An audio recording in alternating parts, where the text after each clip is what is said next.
Welcome back to Muscular Dystrophy Warrior. Just like the last video, in every video, a moment of silence for all the fallen warriors who sadly lost the battle to muscular dystrophy. Sending prayers to all those fans who have lost someone with muscular dystrophy. Today I'm joined by Lyndsie McGuire, the owner of Speech and Life Wellness. She provides speech therapy, life coaching, and IEP and educational advocacy for children, teenagers, adults with disability, and their families throughout Fresno, California, and Clovis, California, and the surrounding communities. During today's conversation, we will learn more about what speech language pathologists do, how communication can affect a person's everyday life, the importance of life skills, and how family can better advocate for their loved ones in educational settings. Lyndsie, thank you for joining me today. Yes, absolutely. Thank you so much for having me here. I really appreciate it. Okay, the first question. Can you introduce yourself and tell us what inspired you to become a speech language pathologist? Yeah, absolutely. So my name is Lyndsie McGuire. I actually grew up here in the Central Valley, so I'm super passionate about serving this community. And yeah, when I was in elementary school, I actually grew up with a pretty significant stutter for a short amount of time, and that really impacted my confidence, my ability to share my thoughts, and just even to trust my ability to communicate for myself. And so I Mm-hmm. was fortunate enough to spontaneously recover from that stutter, which means it just one day I woke up and it went away. So I'm very grateful for that, but that really left me with the ability to remember what it felt like to know what I wanted to say, but feeling like my body wasn't cooperating with me. So I've just always had a huge passion for being able to help people communicate, share their thoughts, be able to ask questions and advocate for themselves. So yeah, it's just given me a really huge passion for helping people and making a meaningful difference in their lives. And speech therapy just gives me an opportunity to do that in so many different ways with people. Yeah, I see what you mean. What inspired you to start speech and life wellness? I started speech and life wellness because I really wanted the freedom to make a greater impact in my clients' lives. Before starting my practice, most of my experience has been within the public school system, and I really appreciated that time that I had there, the students I was able to work with, and everything. But I also saw some of the limitations that can come with working within that. I also Right. spent some time working in the hospital and a rehabilitation unit as well, and so great, super grateful for those experiences. But I just really wanted the flexibility to be able to work with clients in a way that I feel like will impact their lives in the greatest possible way. So I really wanted to be able to start a practice where I can do that with people. So yeah. Okay. Many people think speech therapy is only about helping someone pronounce words correctly. What else can speech language pathologists help people with? Oh my gosh, this is one of my favorite questions. SLPs can help people with so much, truly. It Mm-hmm. even is still crazy to me when I think back to grad school and how much we learn about and what our scope of practice is. But I just think the name speech language pathologist doesn't fully communicate how broad our field actually is. I Mm-hmm. sometimes jokingly describe us as being more like cognitive therapists, right? Combined with Right. physical therapists from the neck up. So really just from here up, we work on swallowing, we can work on speech, we work on thinking skills, we work on language processing, oral rehabilitation, and alternative forms of communication for people who can't communicate verbally or who don't want to, right? So we can Right. work, yeah, we can work with a wide variety of people, and I love that about this field. Yeah, it's not like one only thing. It's so many different depending on the patient's needs, right? Yeah, exactly, absolutely. What are some signs that a child, teenager, or adult with disability may benefit from speech or communication services? Yeah, I think it really depends on the person and what's causing the difficulty because communication needs can look completely different from one person to another. But generally, I would recommend to pay attention anytime someone is consistently struggling to communicate what they want, what they need, having difficulties understanding other people, organizing thoughts, speaking clearly, using their voice, right? Maybe someone can speak, but their voice sounds off, participating socially, just communicating independently overall. So, depending on the situation, and SLP may also help with things like just overall thinking. So, it really just depends on the person. Okay. How can communication difficulties affect someone's confidence, relationship, education, employment, or independence? So for me, one of the reasons that I'm so passionate about communication is I really think communication is at the center of human connection, right? So Mm-hmm. and communication isn't just speaking, it's verbal, it's nonverbal, it's written, it's electronic, right? Even just over social media, how people communicate through social Right. media. So Mm-hmm. there's so many different ways that we connect with each other. And our ability to communicate affects our relationships, our education, our careers, our ability to advocate for ourselves, our independence. So if someone has something they want to say, but they don't feel like they can express it, or they repeatedly feel misunderstood, that can have an enormous impact on confidence. And that's honestly one of the most rewarding parts of my job is sometimes the biggest change isn't necessarily that someone suddenly performs perfectly on a specific task, but Right. it's watching someone become more confident, being able to advocate for themselves and communicating what they need or want, and just participating more fully in their life. Yeah, that's a huge part for me. How can speech therapy support someone whose speech or communication abilities change over time because of a medical condition or disability?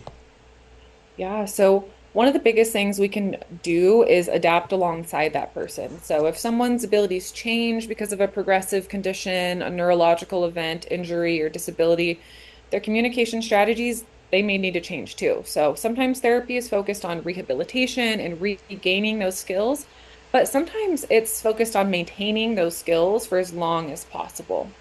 And so sometimes it's about finding new ways to communicate when a previous method is becoming more difficult.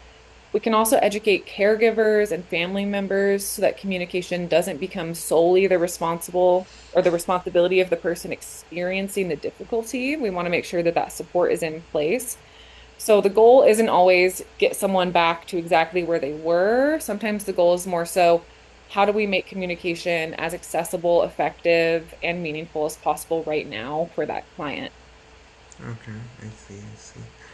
What are some different communication methods or tools that help someone who has difficult speaking verbally?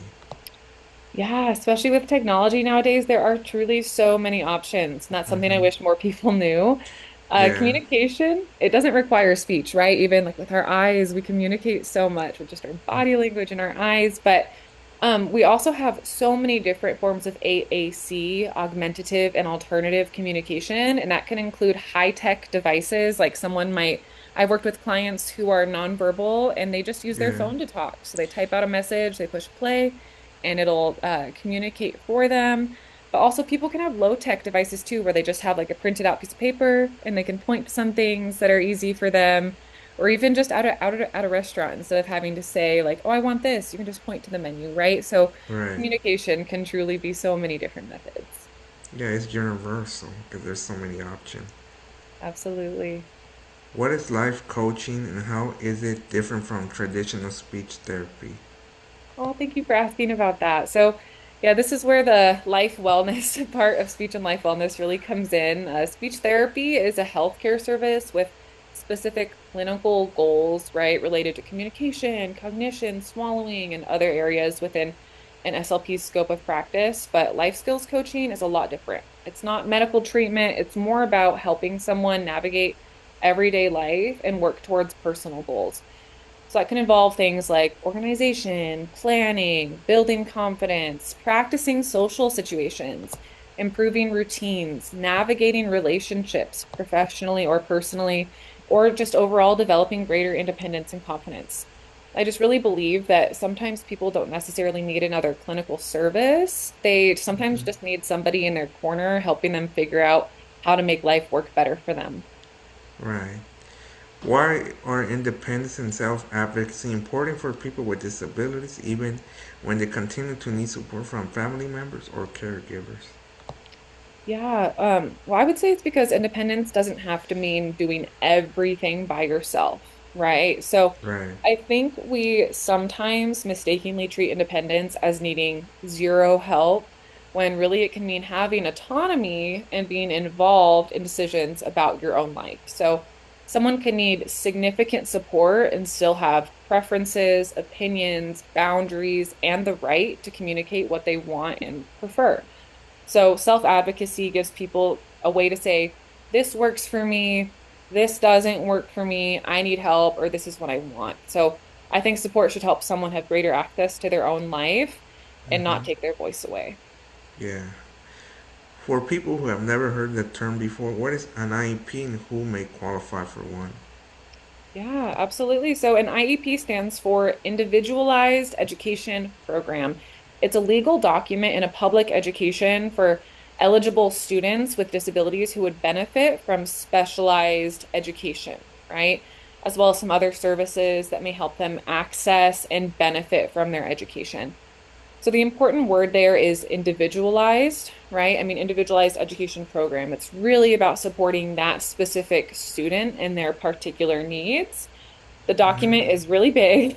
It includes things like educational goals, accommodations, right? Specialized instruction, related services like speech therapy, counseling, etc. So, not every student with a diagnosis automatically qualifies for an IEP. It really just depends on educational impact, what that student is struggling with, and how the school might be able to help.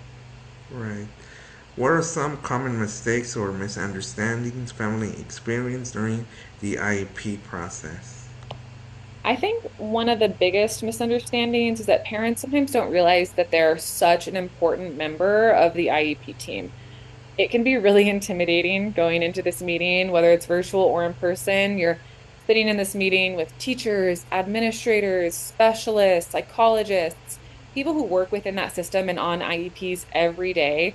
So families may feel like everyone else is the expert and they're just there, but parents are the expert on their child and on their student. So I really encourage families to ask questions when they don't understand something, request clarification, read through the documents beforehand and afterwards, and to speak up when something doesn't reflect what they're seeing at home or what they feel is true for their child. Parents don't have to understand every acronym or piece of special Right. education terminology to have a valuable voice, but it is important that they ask questions when they feel confused. Yeah, I agree. What should parents or students do when they feel that their concerns are not being heard by its school? Yeah, absolutely. Well, first of all, document everything. That's a big one to me is really just making sure that you have a record of what your concerns are, when those concerns were expressed, how the school responded. So just document concerns clearly. And then if you're having conversations that aren't resulting in change, it could be really helpful to actually put those concerns in writing and send them to the principal, right? Or just send them to a higher up admin. Getting things in writing is going to be a lot more helpful and more protective of you than talking about things over the phone with a teacher.